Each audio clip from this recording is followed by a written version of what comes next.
Hello everyone. Today we'll be discussing about mastalgia. Mastalgia is actually a medical term used for breast pain, which is a very distressing phenomenon for women. It mainly affects women of childbearing age from 15 to 40 years of age, and approximately 2/3 of women are affected by this condition in their lives.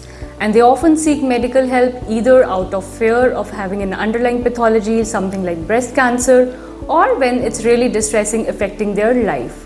So this pain can be either cyclical, that is when it is associated with their menstrual cycles, it's mainly due to the hormones level that time, or it can be non-cyclical when it is not associated with our menstrual cycle.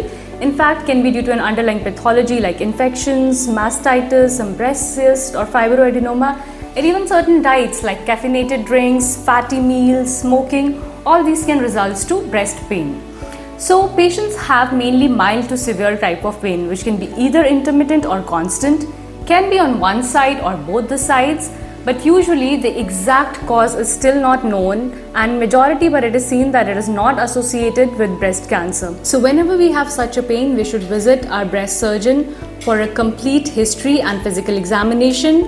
And if the doctor might need, they'll prescribe you a breast ultrasound or a mammogram according to your age and rule out any underlying pathology. For management, it's mainly conservative management. What we need to do is a well-fitted bra, certain dietary modifications like reduce the intake of tea, coffee, chocolates, a low-fat diet with vitamins and minerals, and then we can even prescribe certain or topical NSAIDs and other prescription medications if needed. Thank you.